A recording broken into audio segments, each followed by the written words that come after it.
Olá, sejam bem-vindos a essa discussão na Semana de Fígado 2025. Eu sou Rômulo Varela, radiologista da UERJ e do Hospital São Lucas e da NASA. Estou aqui com os cirurgiões hepatopancreáticos Adolfo Bamonde, também do Hospital São Lucas, do Hospital Silvestre, Camila Girão, também do Hospital São Lucas e Hospital Silvestre, e o Alexandre Cerqueira, da FRJ. Então, a gente vai discutir nessa sessão qual a importância da imagem, né, e como que o radiologista pode auxiliar no planejamento de cirurgias hepáticas. E eu vou trazer, então, um caso aqui que vai servir de exemplo para a gente, o caso de alta complexidade, uma paciente feminina de 35 anos, sem comorbidades, assintomática, que foi achada uma massa hepática incidental no exame de rotina, e ela tinha como marcadores alfa-fetoproteína aumentada, 338, CA199 ainda no limite, 29, e o diagnóstico histopatológico foi de hepatocoloniocarcinoma, né? Então, a gente vê uma lesão, uma massa grande, central, né, centrada no lobo caudado, com muita necrose, uma lesão filtrativa, uma lesão com aspecto agressivo envolvendo a veia cava inferior. E aqui está a reconstrução 3D. Então, hoje em dia, a gente tem diferentes softwares para fazer a segmentação da estrutura, ou seja, desenhar cada estrutura e fazer uma renderização também, como se fosse um Photoshop, para fazer um modelo 3D que demonstre bem a anatomia do paciente, né? Então, vou mostrar aqui um pouco das relações anatômicas da lesão para a gente discutir com os cirurgiões. Então, uma variação anatômica significativa desse caso é que a paciente tem uma artéria hepática direita com origem na artéria mesentérica superior, e essa artéria hepática acessória, auxiliar, ela tangencia a margem inferior da lesão, né? Agora, eu gostaria de perguntar para os cirurgiões, começando pela Camila, então, qual a importância dessa variação anatômica nesse caso e que variações anatômicas arteriais podem ser importantes de definir se uma hepatectomia pode ou não ser factível, né? Nesse caso em particular, como a gente projetou a cirurgia para ressecção, além dessa estrutura, ela tangencia outras estruturas, invade outras estruturas, né, a lesão. Então, essa artéria hepática direita vindo da mesentérica, essa alteração anatômica, ela favoreceu a gente saber dela previamente, e a localização dela favoreceu previamente a gente projetar uma cirurgia que preservasse o lobo, conseguisse fazer essa preservação do lobo direito, do segmento lateral direito do fígado, né? Então, foi fundamental para a gente, principalmente quando a gente projetou a cirurgia, o que a gente vai fazer na cirurgia foi fundamental. E na execução também, porque se ela estivesse passando pelo meio da lesão, a gente provavelmente ia ter uma dificuldade muito maior ou até abortaria o procedimento. Alguma outra variação arterial se destacaria-se como relevante? Na verdade, a gente conseguir preservar a esquerda também nessa... Eu até trouxe aqui a classificação de Mitchell, né, que são as variações anatômicas vasculares, né, são várias, né? Claro. Assim, você destacaria alguma, assim, talvez a auxiliar esquerda, né, pode ser significativa também. Né? A gente sabendo, conhecendo previamente pelo exame a anatomia vascular arterial do fígado, previamente antes das ressecções, é fundamental.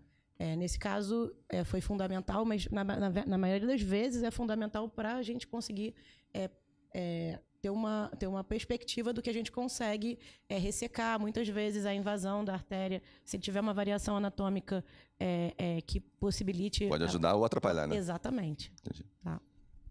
Tá certo. Alguém quer dar um comentário sobre a parte arterial? Eu gostaria, por coincidência, é a minha tese de mestrado.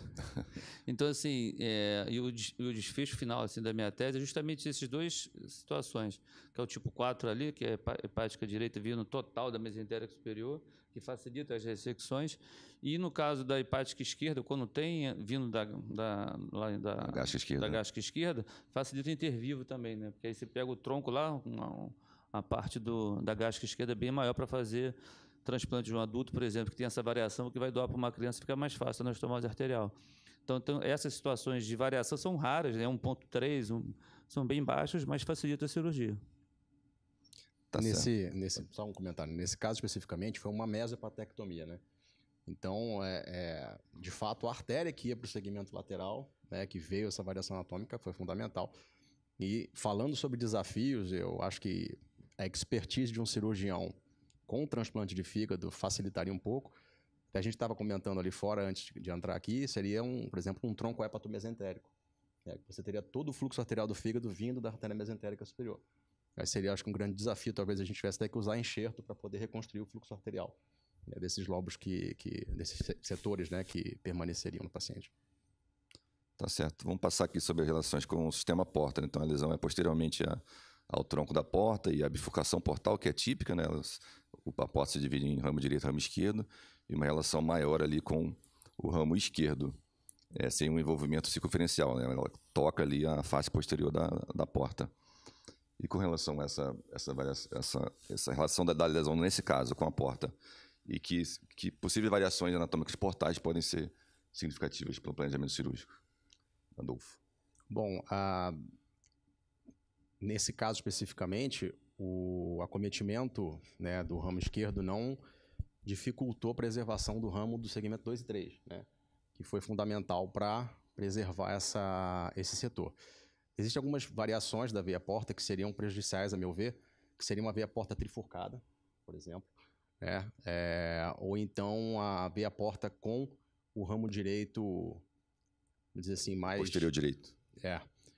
Entendeu? Acho que seriam maiores desafios para a reconstrução vascular desse caso. Esse caso, especificamente, ele tem um grande problema, né? Foi até o que fez a gente indicar a abordagem que foi feita, que é a questão do outflow. Então, no caso do segmento 2 e 3, que foi feito o antecitum, né? Pela permanência do segmento da veia porta aqui para o 2 e 3, facilitou. A gente conseguiu preservar o pedículo do 2 e 3 e fazer o antecitum, e no caso, precisou ressecar, né, fazer o ex vivo do segmento lateral para reconstruir depois essa vascularização. Porque a gente, na verdade, está falando do caso, mas a gente não explicou a cirurgia que foi feita, né? Nesse caso, a gente fez exatamente essa cirurgia que o Adolfo está descrevendo. A gente fez uma hepatectomia central, mas que na ressecção, inicialmente, a gente manteve o 2 e o 3 e fez uma ressecção e fez um antecito, colocou uma prótese na veia cava, reimplantou a suprahepática esquerda. E a peça que saiu com a lesão, e o 6 e o 7 foi perfundida na mesa, com solução de preservação, e a gente fez uma hepatectomia na mesa, em que a gente o objetivo era reimplantar o segmento 6 e 7 da paciente. Como ela tinha essa variação anatômica arterial, que a gente discutiu anteriormente, foi mais fácil.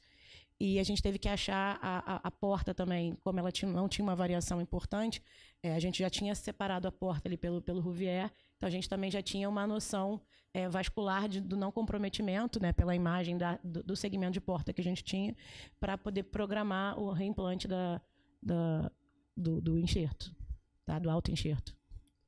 Quer comentar? Ou deixa eu comentar? Vamos seguir. Vamos seguir, então. Aqui só uma figura mostrando as variações portais, né? O Adolfo comentou aqui o tipo 2, que é a trifurcada, que seria uma variação que iria atrapalhar esse caso, né? Então, com relação com as veias, né? Veia cava e veias hepáticas, né? A lesão, ela envolve quase circunferencialmente a veia cava inferior, desde a confluência das veias hepáticas até próxima ali à veia renal esquerda, determinando uma estenose da veia cava, e uma proximidade também mais ali com a drenagem da veia hepática média e esquerda. Então, Alexandre, diante dessas relações anatômicas aí, o que você planejaria e que variações venosas assim, você acha que são relevantes também? Ali, se não me engano, as veias estão todas separadas. Estão separadas. Estão todas separadas. Isso até facilita um pouco nesse caso particular. Se estivesse chegando a média com a esquerda junto, talvez ficasse mais difícil. Para implantar a esquerda, fica mais fácil implantar ela ali sozinha, porque a lesão da média ali está mais próxima, a veia hepática média está mais próxima da lesão. Isso aqui mostra a importância de ter um radiologista na equipe, né? Porque assim, não tem como fazer cirurgia de alta complexidade ou de discussão num board se não tiver um radiologista, porque para ver o pré-operatório, discutir, fazer o planejamento, a estratégia, tem que ter. Então, não tem como. E com relação à cava, assim, que estratégias que tem? A cava ali tem que se ressecar, provavelmente, a cava, pela questão até oncológica, tem que ressecar a cava e colocar uma prótese ali e reimplantar as veias. Provavelmente, não sei se foi feito, eu não estava participando, mas eu pensaria em fazer dessa forma. A estratégia empregada foi o antecitum dos segmentos 2 e 3, né, e a hepatectomia ex vivo com o autotransplante dos segmentos 6 e 7. Essa foi a estratégia. O O que possibilitou isso foi a preservação justamente do pedículo do 2 e 3. Não, entendi, mas eu estou perguntando do outflow da veia hepática. Ah, sim, sim. Do 6 e 7 você deve ter pego à direita. Isso, do 2 e 3 a gente comeu um pouco do fígado, pegou a esquerda mais para dentro um pouco. E implantou direto implantou na prótese. Na prótese. Enquanto a gente saiu com... Já estava colocando... isso é importante para a gente, mas é importante pro anestesista também, né? Claro. Porque o anestesista tem que segurar o paciente sem cava enquanto a gente está fazendo essa outra parte, né? Então, para a programação cirúrgica, para anestesia também é importante, né? Porque a gente teve que manter o paciente com close clamp durante esse momento de transposição, né? E para depois, até o reimplante da suprahepática esquerda. Depois, os outros, a gente conseguia fazer um clamp parcial. Então, para eles era tranquilo. Mas durante esse momento, realmente, o paciente teve que ficar com cross clamp. Então, aqui mais uma questão relevante, que é a volumetria, né, do fígado remanescente. Então, além do detalhamento das estruturas anatômicas que já foram abordadas aqui, principalmente vasculares, a gente pode fazer volumetria e estudar o que pode ficar de fígado remanescente. Então, nesse caso, a gente tinha ali aproximadamente 30% do setor lateral direito e 20% do setor lateral esquerdo. Então, para esse planejamento inicial de fazer uma mesopatectomia, ficando exatamente esses dois setores, seria um volume adequado para um fígado remanescente. Então, gostaria de perguntar para vocês, quem quiser falar, assim, qual a importância de ter esse dado, a volumetria, para o planejamento cirúrgico. Bom, eu não, assim, quando eu tenho uma ressecção pequena, eu não peço a volumetria, né? Uma ressecção pequena no lobo esquerdo, você não vai fazer muita diferença. Agora, em patectomias maiores, patectomia direita, até uma patectomia esquerda, aí eu peço sempre, né? A gente tem que lembrar que o volume do fígado, primeiro a relação de porcentagem, né? Tem que ter aí pelo menos aí 30%, 50%, e tem outras avaliações também. Tem que saber se o paciente tem neovascularização, né? Vasculite pós-quimioterapia, se o paciente tem esteatose, tem uns cálculos que você tem que ponderar, não pode ter 30% se um fígado que já tem pós-quimioterapia de 1 ano. É mais difícil, não dá para considerar isso tudo.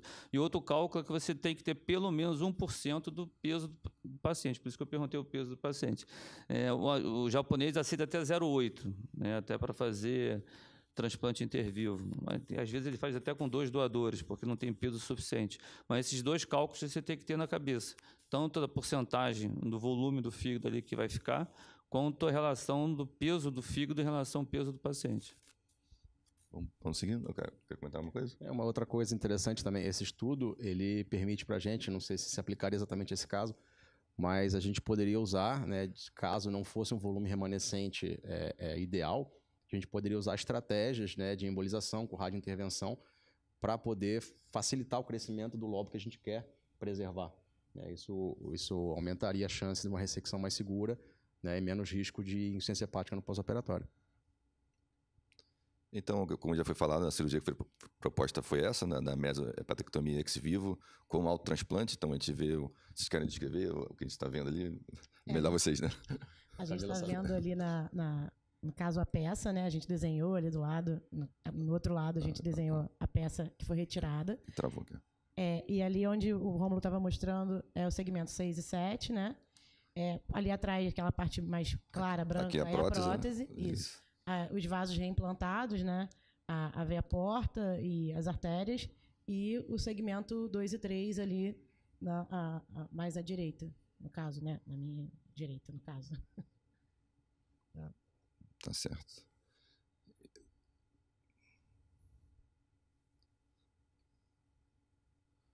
Deu uma travada aqui. Consegue passar o slide?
Então, a gente falou aqui da peça cirúrgica, né? Mostrou aqui. Então, além das imagens pré-operatórias, a gente também pode fazer esse mesmo tipo de avaliação por imagem no pós-operatório, né? A gente vê, né, nessa imagem, nesse vídeo, como a complexa cirurgia, né? Com múltiplos drenos, né? Clipes, a gente vê o fígado remanescente, a prótese na cava inferior. E eu queria perguntar para vocês, então, qual é a importância, na primeira, assim, o que vocês temem muito no pós-op imediato, assim, de complicações, assim, principalmente complicações vasculares e que a imagem pode ajudar? O principal é sangramento, né? E também complicações como trombose, né? Então, se a gente achar que o enxerto sofreu de alguma forma, para a gente pesquisar se houve trombose de algum vaso ali, é de suma importância que a gente tenha a imagem à nossa disposição e essas reconstruções ajudam bastante. E além disso, a gente pode calcular o volume, né? A gente vê que nesse caso aumentou um pouco o setor lateral esquerdo, né? Aumentou, até ficou uns 40%, se eu não me engano. O setor lateral direito ficou mais ou menos parecido. E agora, só para finalizar, né? Além dessas reconstruções 3D que a gente tem hoje, softwares modernos que conseguem fazer essas imagens bonitas, né? A gente tem outros recursos que, a partir dessas estruturas segmentadas, a gente fazer um modelo 3D. E esse modelo 3D pode ser utilizado para avaliação num viewer, né? Isso aqui é um vídeo que eu fiz no meu celular, analisando exatamente esse caso com um viewer, né? Um viewer online que só você tem acesso à internet, você consegue navegar. Então, o cirurgião pode avaliar o caso ali no celular, no próprio centro cirúrgico, avaliar as imagens do caso. Esse modelo 3D também pode ser utilizado com recurso de realidade virtual para fazer discussão de casos em uma sala de metaverso. Aqui é o do mestrado do Ronaldo Andrade, também cirurgião do São Lucas, né? Ele discutindo um caso também de um colangiocarcinoma, também de uma mulher jovem com os residentes. Então, é possível utilizar esse recurso de realidade virtual. Também a realidade aumentada, né, que a gente sobrepõe o modelo 3D com a realidade real, vamos dizer assim, e isso é uma coisa assim, né, experimental, mas eu vejo cada vez mais crescendo na literatura. E, por último, esse modelo 3D também pode ser impresso, né? Então, esse é um trabalho do Biodesign Lab, um laboratório de parceria da DASA com a PUC aqui do Rio. Esse aqui não é esse caso, é um outro caso, é um colangiocarcinoma. Então, a gente tem cada vez impressoras 3D mais modernas que podem também, são recursos, né, tecnologias 3D que a gente tem, realidades estendidas, impressão 3D, que podem auxiliar ainda mais o radiologista a fornecer informações valiosas para o cirurgião. Alguém quer dar mais um comentário final? Não, a tecnologia é muito bom, só não pode assustar a gente. Daqui a pouco vai ter um robô, um humanoide operando no nosso lugar. Eu acho que eu não vou ver, mas um dia vai ter, com certeza, porque a tecnologia como está hoje ajuda muito, né? Bom, obrigado. Até a próxima. Muito obrigado. Obrigado. Obrigada.